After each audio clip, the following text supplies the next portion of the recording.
Décembre 2019, après 2 ans de recherche, je trouve enfin le Centurion 32 de mes rêves.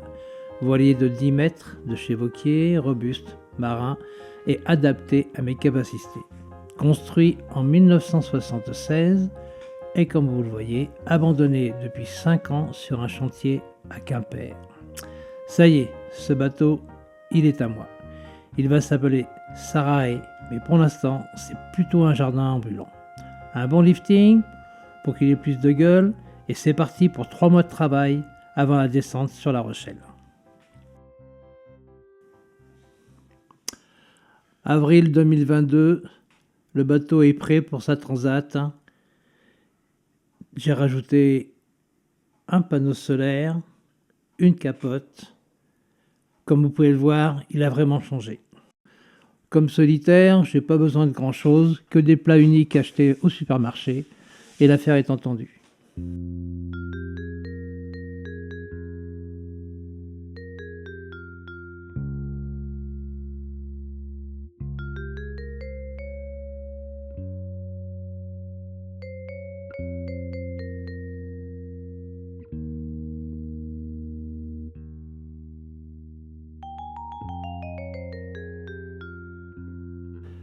Le départ est prévu pour ce samedi 16 avril 2022 à 16h. La famille, les amis, les copains, l'émotion est forte et on le ressent très fortement tout seul à bord. Mais il faut rester concentré. L'aventure commence.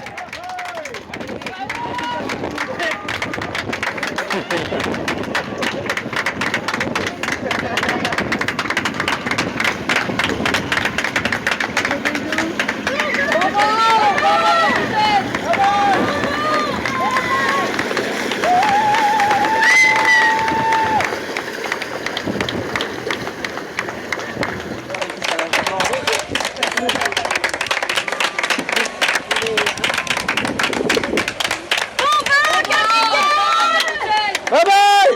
Volpi dans la route, blanc. Le secours. Allez. Regarde devant toi. Regarde devant toi. Tu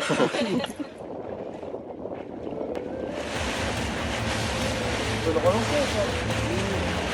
Mais comme ça, tu peux voir, on va lui envoyer une signaux, parce que là il va avoir des outils pour un certain temps.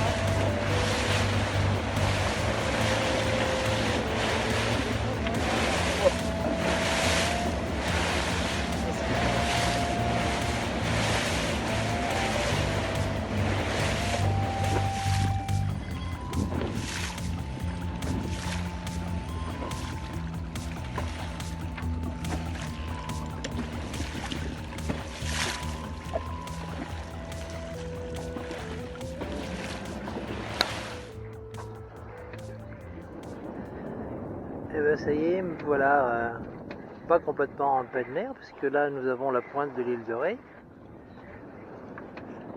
avec là au loin le phare de Martrey, où je pensais me mouiller pour la nuit, mais tout compte fait, les conditions étant ce qu'elles sont, La Rochelle au loin, et donc l'île de Léron, le phare de Chassiron, par le travers.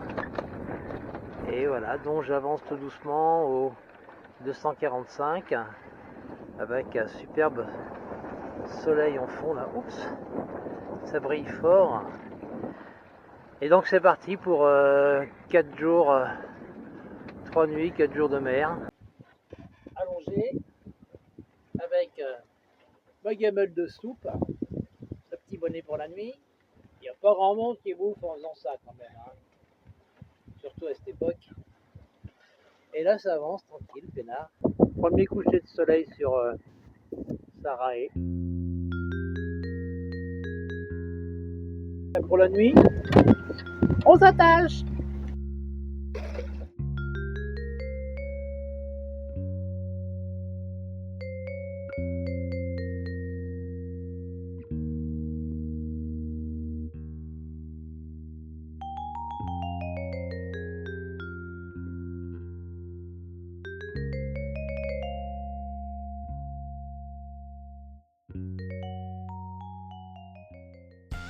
le golfe de Gascogne est presque passé. J'en ai un peu chié. Des grains, des calmes, des grains, des calmes. Alors dans les grains, tu dis je veux mettre de la voile, t'avances, t'es content. Le grain passe, t'as plus de vent, tu mets le moteur, t'es pas content. Et enfin la côte espagnole approche. Les 2 nuits ont été fatigantes. Je me dis, je vais peut-être prendre un mouillage. Ah, ça va encore me retarder pour arriver à la Corogne, surtout que je suis attendu. Donc décision est prise, je continue. Je mets de la toile quand il y a du grain, je mets du moteur quand il y a du calme. Et tout ça, ça va durer jusqu'à la Corogne. Et pour agrémenter l'ensemble, une houle d'ouest de 2 mètres, qui fait que le bateau, il n'est pas très stable, hein. Ça bascule de gauche à droite, plutôt de bâbord à tribord pour ceux qui naviguent. Voilà. Le café se brasse tout seul.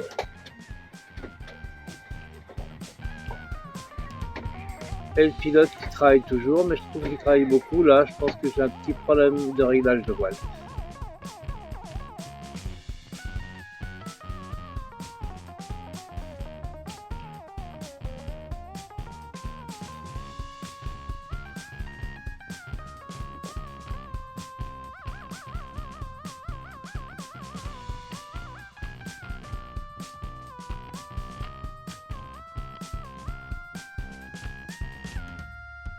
Malgré mon appel au port de la Corogne, personne ne m'a répondu et donc j'ai dû m'adapter en arrivant et constater qu'il y avait effectivement un ponton accueil.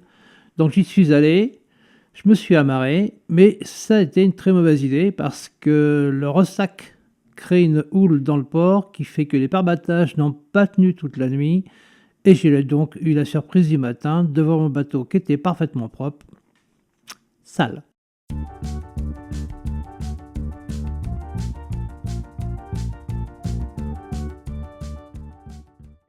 Mais voilà, donc ça monte.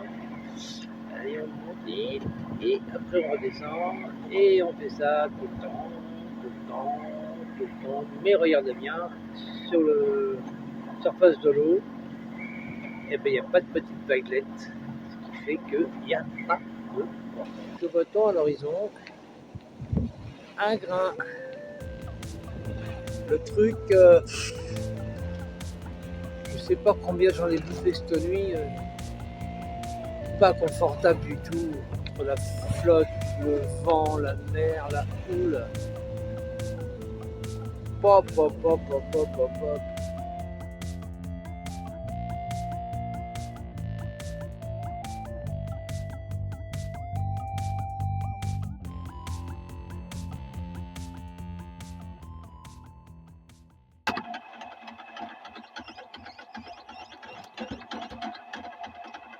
Voilà, donc tranquille peinard, j'avance sous voile, je viens de me faire 12 heures de moteur,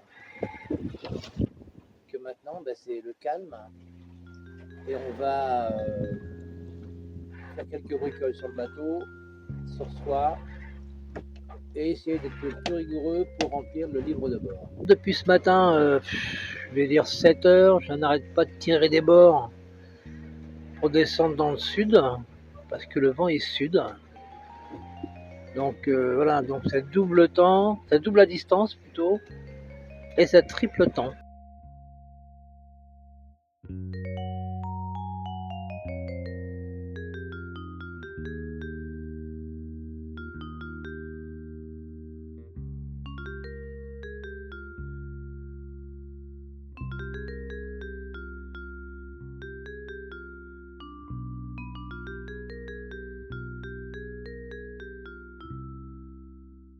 Allez, joyeuseté de la journée.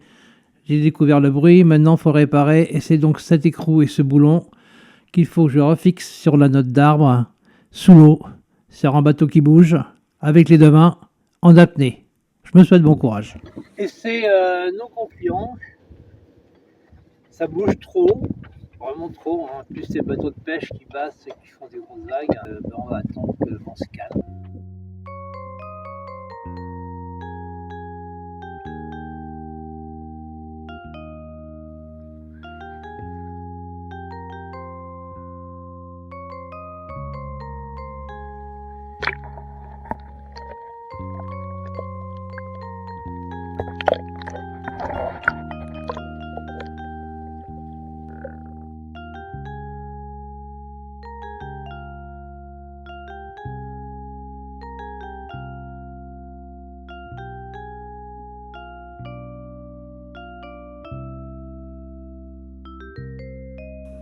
Je suis toujours à Casquet, un petit aller-retour suite à une panne moteur.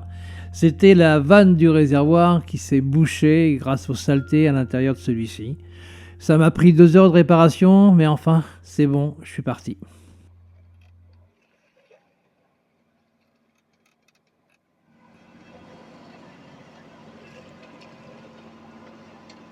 Première expérience, du pain cuit à la poêle. De la farine, de la levure, du sel, de l'eau. Tu mélanges et tu cuis à la poêle. Résultat, On va goûter tout ça. Voilà à l'intérieur. La croûte un peu dure, mais c'est du pain. Ouais. pointe sud du Portugal, pointe Atalaya. Derrière ce promontoire, il y a un petit port de pêche où je pense pouvoir m'amarrer pour passer la nuit, puisque naviguer au moteur devient très très lassant. Après un essai, je m'aperçois que c'est pas possible et je vais donc direction Lagos. Ambiance Lagos, c'est voilà, apparemment c'est toujours la fête dans ce pays.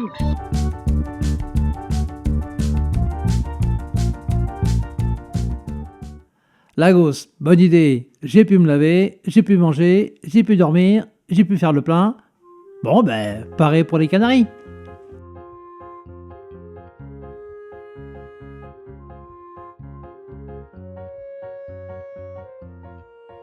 Voilà, donc maintenant je suis parti pour une centaine d'heures, grosso modo dans cette position. J'ai mis un riz dans le génois, j'ai mis un riz dans la grand voile. Vous pouvez le voir, hein, c'est l'horizontale et pas horizontale. J'ai dû prendre un deuxième riz dans la grand voile et dans le génois. Bon, on aurait l'impression que ça a changé le temps. Hein.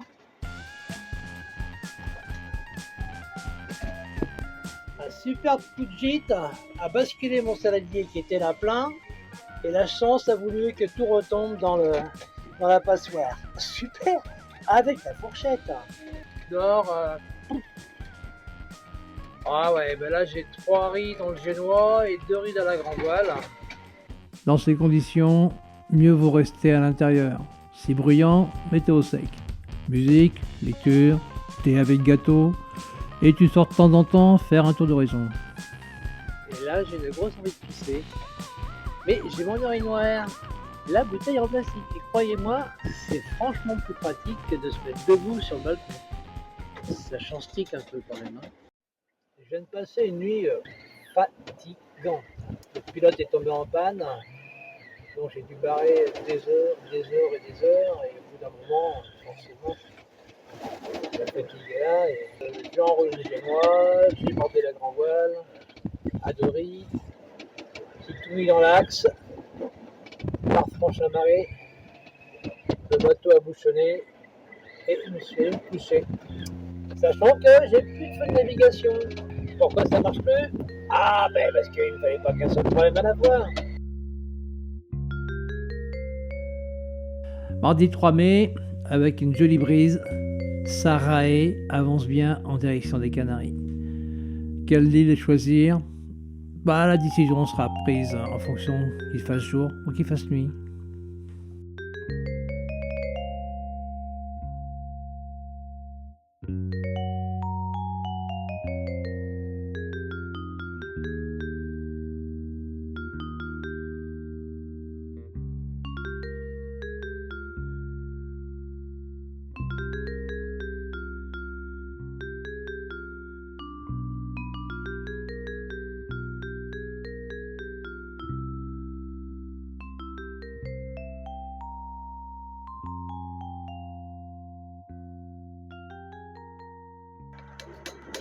Alors, situation assez particulière, et franchement très particulière.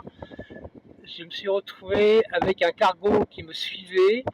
Il croyait que j'étais en détresse. Apparemment, il y a un bateau en détresse, mais c'était pas moi. Il a confondu la position du bateau, peut-être. Donc, j'ai pu contacter la sécurité et je leur ai demandé de faire dégager le bateau, là, parce que moi, j'arrête pas de faire des ronds dans l'eau parce que je veux pas taper un bateau, quoi. C'est donc le cargo qui doit faire plus de 200 mètres. Hein. Bon, j'espère qu'ils vont corriger l'affaire parce que moi, ça m'arrange pas d'avoir cette grosse bête à côté de moi. Tradition à laquelle il ne faut pas déroger, laissé le nom de son bateau sur les quais d'une des îles Canaries. Saharae a laissé sa trace sur l'île de Tenerife, à Santa Cruz de Tenerife pour être précis.